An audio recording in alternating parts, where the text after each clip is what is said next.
사도행전 2장 1절에서 13절 말씀을 중심으로 어찌 된 일이냐 하는 제목으로 말씀을 나누겠습니다. 오늘 사도행전 2장의 초반부의 말씀은 매우 유명한 말씀입니다. 오순절 성령 강림에 대한 말씀이기 때문입니다.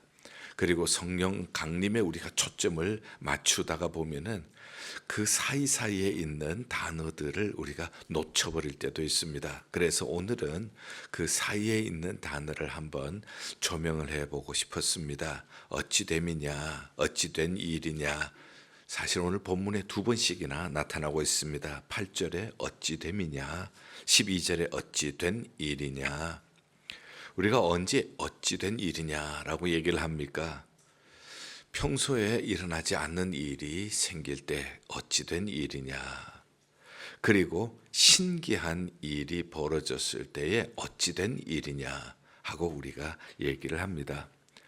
7절 말씀을 보면은 갈릴리 사람들이 자기들이 태어난 곳 방언으로 말하는 것을 보고, 오순절 때에 하나님 앞에 예배드리기 위해서 흩어져 있던 사람들이 여러 나라에서 모여들었습니다.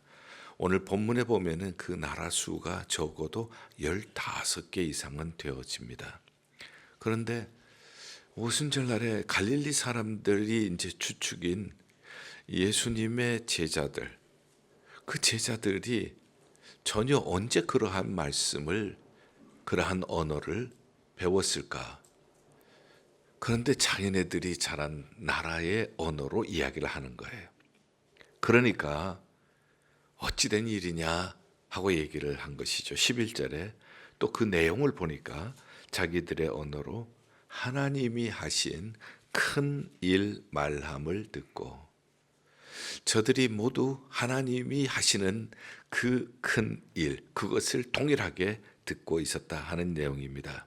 자, 그렇게 하기 위해서는 우리가 지난주에 우리가 들었던 말씀 한번 정리를 해볼 필요가 있을 것 같아요. 어떻게 이런 일이 일어나게 되었는가. 지난주에 우리 사도행전 1장을 우리가 공부를 했습니다. 예수 그리스도께서 이 땅에 계시면서도 하나님 나라의 복음을 증거하셨고요. 예수 그리스도께서 부활하시고 나서 며칠 동안 이 땅에 계셨죠?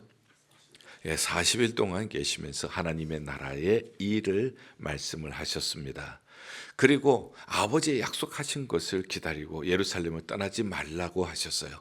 아버지의 약속하신 것은 요엘 선지자를 통해서 말씀하신 요엘서 2장 28절 말씀, 말세에 내가 나의 남종과 여종에게 나의 영을 부어줄 것이다. 나의 영을 부어주면은 자녀들이 장래일을 말할 것이고, 그리고 늙은이들은 꿈을 꾸게 되어지고 젊은이들은 환상을 보게 되어진다 하는 그러한 말씀입니다. 자, 그 약속을 붙잡고 기다리라고 하는 겁니다. 그리고 사도행전 1장 8절은 사도행전 전체의 요절이라고 할 수 있는 성령이 임하시면 권능받고 예루살렘과 온 유대와 사마리아와 땅끝까지 증인이 되리라 하시는 말씀을 하셨어요. 그래서 이 말씀을 듣고 사도행전 1장 14절에는 거기에 모인 사람들이 오로지 기도에 힘썼습니다. 그때 이제 성령께서 임하신 것이 오순절의 역사이죠. 우리 교회가 2026년에 이벤젤리즘 마치를 슬로건으로 내걸고 지금 전진을 하고 있습니다. 그리고 오베가 전도 축제라고 하는 그러한 전도 축제를 계획을 하고 있고요. 그런데 오베가 하니까 어떤 분은 오메가예요? 뭐 이렇게 묻는 사람도 있고요.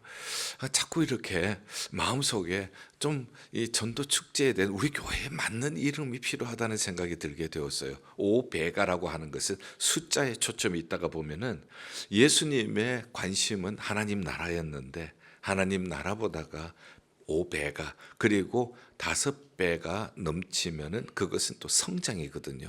교회 성장에 초점을 맞추기 쉽고 그리로 흘러가기 쉽겠다는 생각이 들었습니다. 오히려 본질을 붙잡아야 하지 않느냐.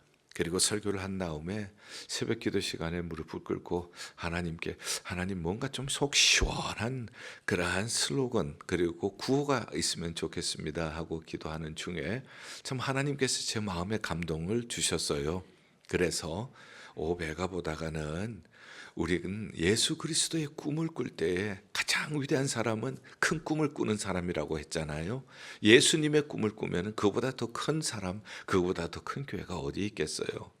그래서 그 나라, 예수님이 꿈꾼 그 나라가 우리의 비전이 되어지고, 그 다음에 이것을 위해서 성령의 역사가 있어야 되니까 요엘서 선지자가 말씀하셨던 그 약속을 우리도 기대하는 거예요. 그리고는 이 초대교회 성도들이 오로지 기도에 힘썼다. 그래서 오로지 기도.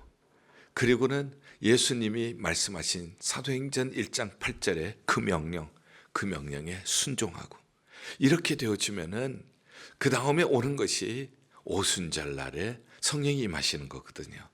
그래서 너무너무 기뻤어요. 그래서 오베가가 아니라 그 나라 전도 축제로 이름은 이제 바꾸고, 그 다음에 이제 구호까지 다 나온 거예요. 그 나라 비전, 그 약속 기대, 오로지 기도, 그 명령 순종, 할렐루야 아멘. 이렇게 정리가 딱 되어가지고 새벽 기도를 마치고 이제 제 아내하고 같이 집으로 오는 길에 제가 오늘 새벽 기도하는 중에 이런 마음을 하나님이 주셨다고 얘기를 하고, 제가 그 약속을 이제 하나님께서 주신 그 나라 비전, 그 약속 기대, 그리고 오로지 기도, 그 명령 순종, 할렐루야 아멘 한번 프랙티스 하자고 운전하는 제가 붙잡고 가면서 제가 그 나라 했더니 제 아내가 비전, 그 다음에 제가 그 약속 하니까 기대, 그 다음에 오로지 했더니 기도, 그 명령 했더니 제 아내가 또 순종, 할렐루야 아멘. 얼마나 좋은지 집으로 돌아오는 차 안이 부흥의 시간이 되었어요.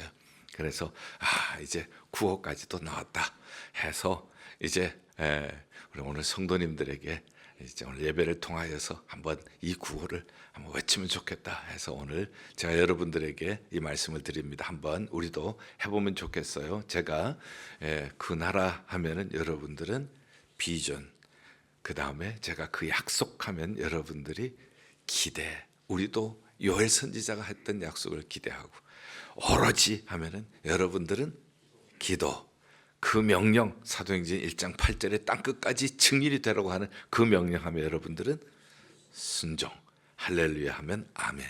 준비되셨죠? 준비 여기만 됐네. 여기도 되셨죠? 예, 한번 해볼게요. 그 나라, 그 약속, 오로지 그 명령, 할렐루야. 뭐가 되는 것 같잖아요, 그렇죠? 하나님께서는 우리의 입술의 고백을 들으세요. 내 귀에 들린 대로 내가 시행하리라. 하나님께서 귀에 들리는 대로 시행해 주실 줄 믿습니다. 자, 오늘 말씀을 좀 보겠습니다. 오순절에 성령이 임했죠. 오순절이라고 하는 것은 다섯, 열, 수는 십순자 한문이죠. 그렇죠? 6월절 이후에 50일째 되는 날이라는 뜻이에요. 그날 성령이 임하신 거예요. 유대인들에게서는 농사를 짓는 사람에게는 보통 밀추수를 그때 합니다. 그러나 그보다 더 중요한 것은 유대인들은 그날이 하나님께서 출애굽한 이스라엘 백성들 시내산에서 십계명을 주신 날로 받아요. 그래서 오순절날 십계명이 임하신 날로 보는 거거든요. 그래서 우리가 오순절 예배를 드리러 오는데 유대인 회당을 지나가다 보면은 이렇게 광고판에 보면은 십계명의 돌판이 있는 것을 여러분들이 보시게 될 거예요. 중요한 의미가 있습니다. 이 십계명이라고 하는 것은 애굽에서 노예 생활하던 사람들, 이제 광야에 출애굽을 해서 나왔습니다. 이 백성들을 하나님께서는 약속을 맺는 거예요. 이 백성들과 언약 관계를 맺는 것입니다. 그래서 이스라엘 민족 공동체로서의 약속을 하는 것이 십계명을 주시는 것이거든요. 그래서 이 오순절이 유대 민족에게는 민족 탄생일과 같은 날이에요. 하나님이 그 백성과 언약을 맺으시고 나는 너희의 하나님이 되고 그리고 너희는 내 백성이 되리라 하고 약속하신 그 하나님과의 언약 백성이 되는 거예요. 그날 성령이 임하셨다고요. 성령이 임하셔서 이제는 우리가 새 언약의 교회가 탄생하게 되어지는 거예요. 그래서 오순절이 유대인들에게는 유대 민족 공동체의 탄생일이 되어지고, 오순절이 우리 믿는 복음 안에서 그리스도인들에게는 새 언약의 교회가 탄생한 날이 되어지는 것입니다. 이것이 오순절이고요. 두 번째, 성령이 임하시는 모습 보겠습니다. 성령이 임하시는 모습이 2절에 급하고 강한 바람 같은 소리라고 얘기를 했죠. 급하고 강한 바람 같은 소리는 무엇과 같은가 하면은 그것은 토네이도와 같아요. 토네이도가 확 불면은 여러분들 가끔씩 보시지 않나요? 막 지붕이 날아가고 심지어는 밭에서 풀을 뜯던 소가 날아가잖아요. 이것의 핵심은요, 내 의지대로 안 된다는 거예요. 성령의 강력한 역사가 임하면은 더 이상 내 의지대로 살아가는 것이 아니라 이제는 성령의 힘을 따라 하나님 중심으로 살아가도록 만들어 주신다 하는 그러한 방향 전환을 의미하는 거예요. 그냥 이 바람 같은 소리라고 해서 그걸 흉내내기 위해서 휙휙 뭐 이런 거 하라고 하는 거 아니거든요. 급하고 강한 바람, 무엇을 의미하는가? 그것은 급하고 강한 바람은 내 의지대로 안 되는 거예요. 급하고 강한 바람이 불면은 그 바람을 따라 날아가는 거예요. 급하고 강한 바람같이 역사하시면은 이제 더 이상 내 의지대로 살지 않고 하나님의 의지대로 우리가 살아가게 될 것입니다. 그 다음에 불과 같이 불의 혀처럼 갈라진다고 했는데, 불이라고 하는 것은 용광로에 쇠붙이도 녹여요. 쇠붙이같이 딱딱한 마음, 굳은 마음도 녹여주는 것이 성령이에요. 이것이 에스겔서 36장 26절, 하나님의 영이 임하면 부드러운 마음을 주시고 새 마음을 주신다고 우리에게 얘기하십니다. 그 다음에 이 불은 더러운 것을 태우잖아요. 그래서 정욕과 죄악의 물든 마음을 성령의 불로 태우사 정결케 하소서, 태우소서, 깨끗게 하여 주시옵소서. 성령은 태우신 역할을 해요. 내 안에 더럽고 추한 것들을 태워서 정결하고 깨끗하게 만들어주세요. 불은 뜨겁잖아요. 주님을 이제는 뜨겁게 사랑하게 만들어주시고 하나님의 말씀을 뜨겁게 사랑하게 만들어주시는 거예요. 그래서 성령이 임하시는 모습은 급하고 강한 바람같이, 그래서 내 의지대로 사는 사람, 이제는 내 의지대로가 아니라 급하고 강한 토네이도가 불면 내 의지와는 관계없이 날아가는 것처럼 이제는 성령의 방향으로, 성령의 방법으로 날아가는 거예요. 그리고 불과 같이 임하셔서 쇠붙이같이 딱딱한 것을 녹여주시고, 그리고 더러운 것 태워주시고 주님을 뜨겁게 사랑하게 만들어주세요. 그런데 3절에 보면은 각 사람 위에 하나씩 임하였다. 이 불이 그냥 거기에 모인 사람들 중에 집단적으로 임할 뿐만 아니라 한 사람 한 사람 위에 임하셨다. 성령이 충만하게 역사하시는 교회, 집단적으로만 임하시는 것이 아니라 오늘도 여기 모인 성도님들 한 사람 한 사람 머리 위에 성령이 불과 같이 임하게 될 줄 믿습니다. 나 한 사람을 소중하게 보시는 거예요. 나 한 사람 또 성령의 역사를 체험하기를 하나님은 원하시고 계시는 줄 믿습니다. 그 다음에 성령의 결과를 보죠. 성령의 말하게 하심을 따라 다른 언어로 말한다. 다른 언어로 말하는 것을 우리는 방언이라고 얘기를 하죠. 이 방언도 내가 하고 싶은 대로 하는 것이 아니라, 내가 원하는 방언을 하는 것이 아니라 성령이 말하게 하심을 따라 성령께서 말하게 하시는 거예요. 성령께서 말하게 하심을 따라서 얘기를 하니까 자기 힘으로 자기가 하고 싶은 말을 한 것이 아니라 성령이 하게 하시잖아요. 성령이 말하게 하시는 말씀을 들어보니 15개 나라에서 왔어요. 15개 나라에서 모여온 사람들이 자기 말로 들리는 거예요.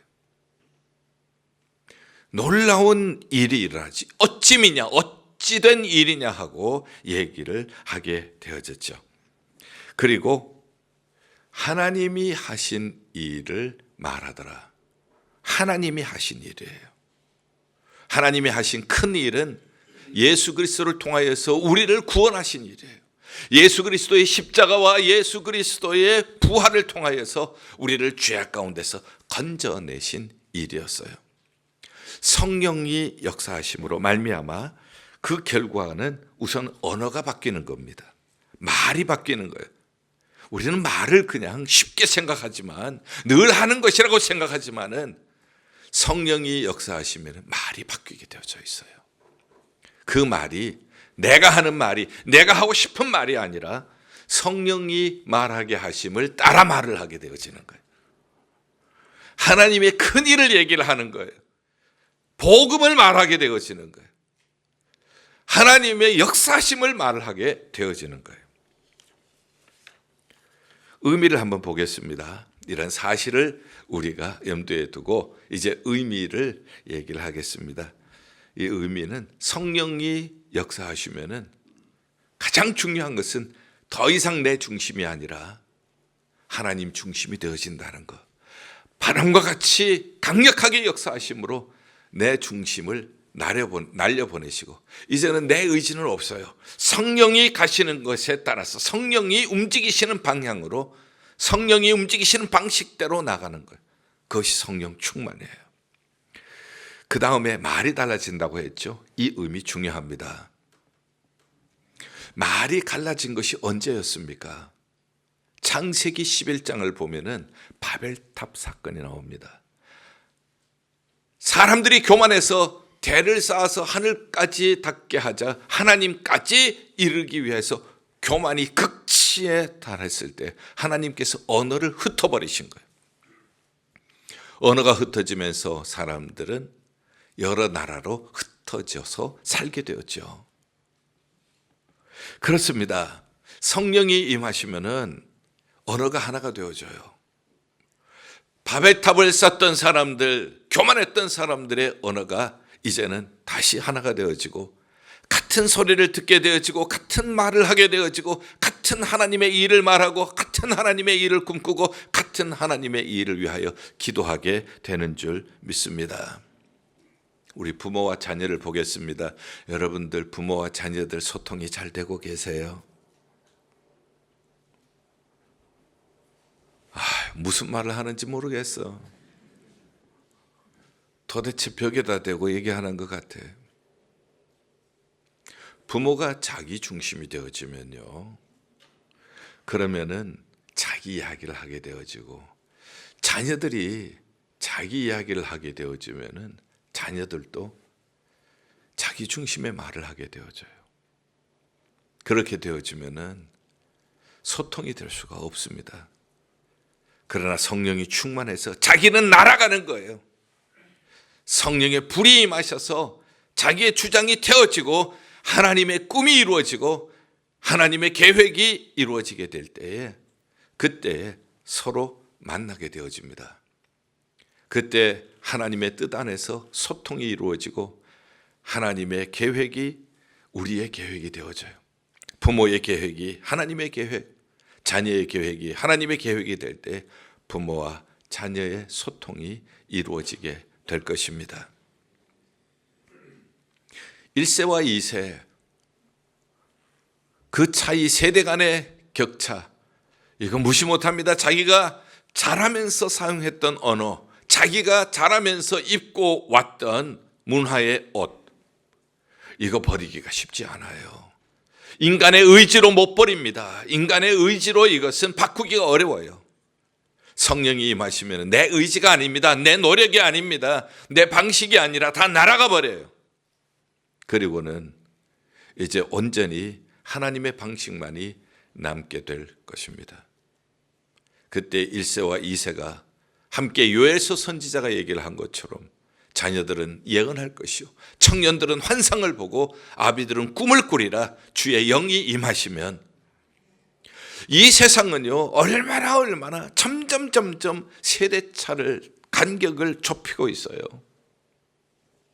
옛날에는 10년, 나중에는 5년, 1년, 요즘은 하루가 달라요. 모두가 자기 주장을 하게 되어지면은 우리는 결코 만날 수가 없습니다. 언어가 흩어지고 문화가 흩어지면은 결국은 인류가 흩어지게 되어지는 거예요. 그러나 성령이 임하시게 될 때에 우리는 하나님의 한 성령 안에서 함께 꿈을 꾸고 함께 기도하고 함께 하나님의 큰 일을 증거하게 될 줄 믿습니다. 이거밖에 다른 방법이 없습니다. 이 시대를 본받지 말고 하나님의 온전하시고 기뻐하시고 선하신 뜻이 무엇인지 분별하도록 하라. 이 시대는 자꾸 나눠요. 자꾸 다르다고 얘기를 해요. 만날 수가 없도록, 그리고 자기 주장이 최고인 줄 알아요. 교만의 극치를 달리고 있는 이 시대입니다. 이 시대에 우리가 다시 한번 오순절 성령이 임하셔서 바람같이 임하시고 불같이 임하셔서, 그래서 우리의 교만을 날려버리시고 하나님의 생각으로 예수 그리스도의 구속의 은총으로 우리가 하나가 될 때 가족이 회복될 줄 믿습니다. 교회가 회복될 줄 믿습니다. 적용을 해보겠습니다. 성령 충만 없이는 신앙생활 못한다는 뜻입니다. 우리 성령 충만하지 않아도 얼마든지 지금까지 신앙생활 해왔는데, 이렇게 생각하실 수 있는지 모릅니다. 그러나 하나님이 태초에 사람을 만드실 때에 흙으로 사람을 지으셨고 생기를 부어주셨습니다. 이것이 사람이에요. 생기가 빠지면 흙만 남습니다. 흙은 더러워요. 흙은 추해요. 사람이 성령의 생기가 빠지면 사람은 더럽고 추한 생각만 하게 되어진다는 뜻입니다. 한국교회 오순절이 언제였는지 혹시 여러분들 기억하실 겁니다. 한국교회의 오순절이라고 하면은 1907년을 얘기를 합니다. 평양에서 있었던 대부흥 운동을 얘기를 합니다. 1907년 평양의 대부흥 운동이 일어나기 전에 한국교회는 싸움판이었어요. 교회마다 싸움판이었어요. 심지어는 복음을 증거해 주셨던 선교사들과 한국의 현지 목회자들과도 싸움판이었어요.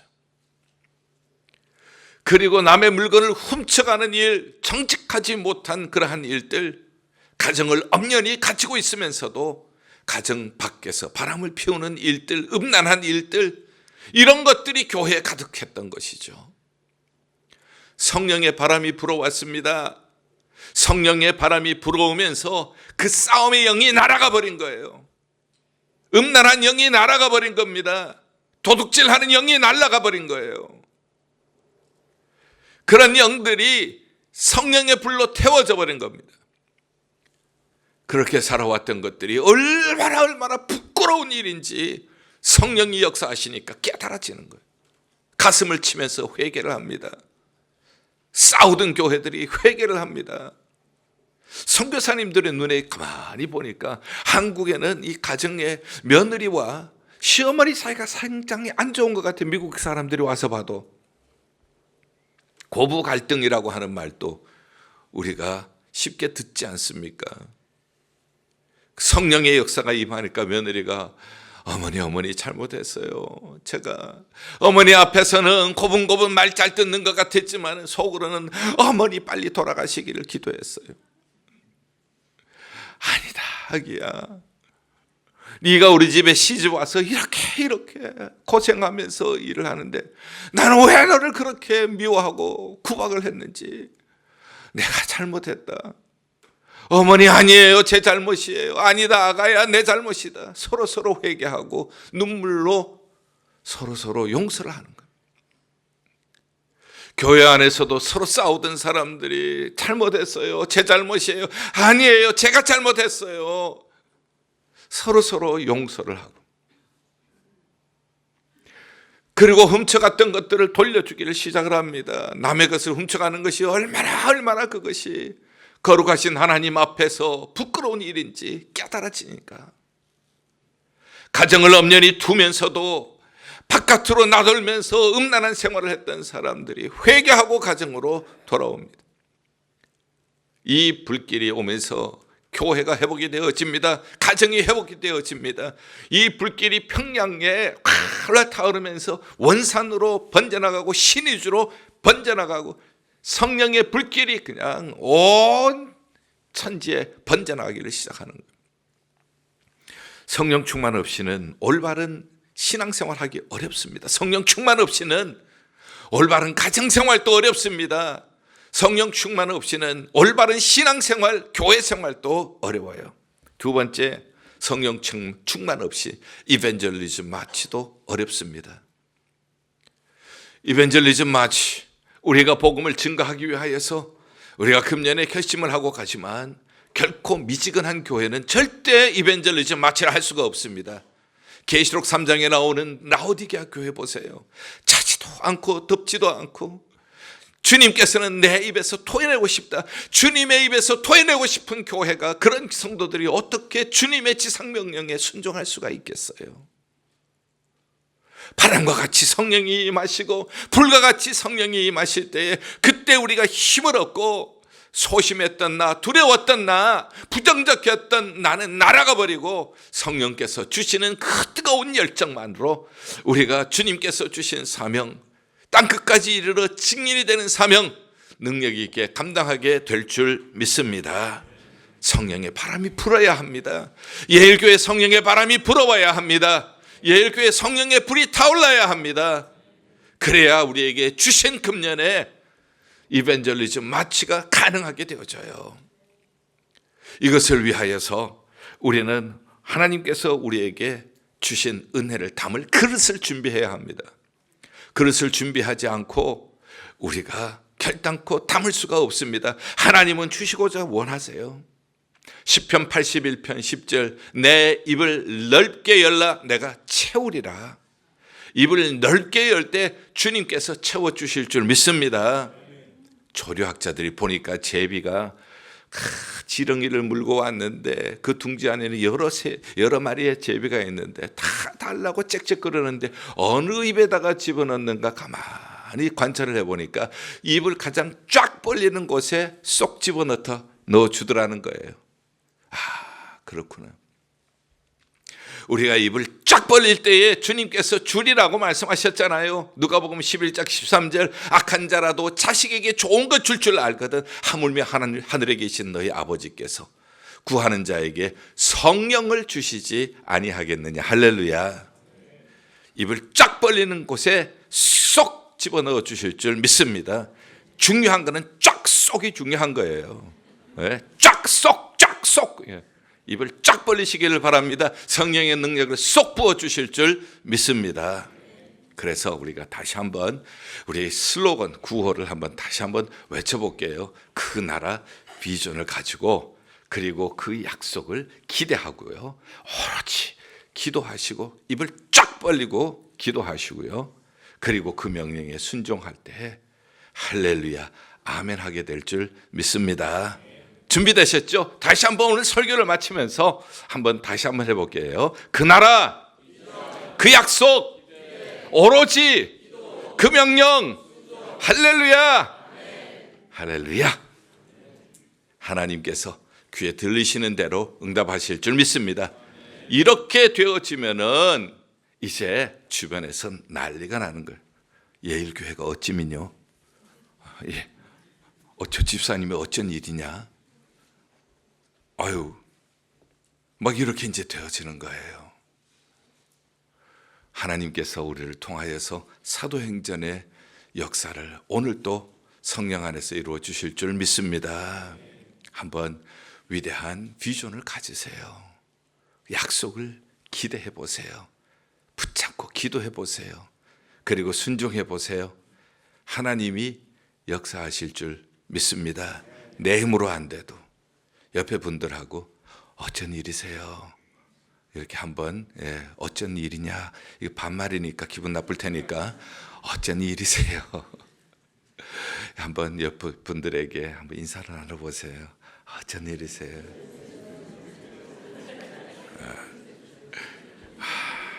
여러분들을 통하여서요, 하나님이 하신 일이 막 증거가 되어지는 거예요. 여러분들을 통하여서 예일교회에 막 강한 바람이, 성령의 바람이 불어오고 성령의 불이 막 타오르는 거예요. 그리고 내 중심의 삶을 살았던 사람들이 이제 하나님의 중심으로, 내 꿈을 꾸던 사람이 하나님의 비전을 꿈꾸는 사람들로 막 바뀌게 시작하는 거예요. 그러면서 사람들이 어쩐 일이세요? 이런 역사가 예일교회도 일어나게 해 주실 줄 믿습니다. 기도하겠습니다. 하나님 아버지, 어쩐 일이냐, 어찌 됨이냐. 하나님의 역사입니다. 성령의 역사입니다. 바람 같은 성령께서 임하셨습니다. 불과 같은 성령이 임하셨습니다. 우리의 고백되게 하여 주시옵소서. 예수 그리스도의 이름으로 기도하옵나이다. 아멘.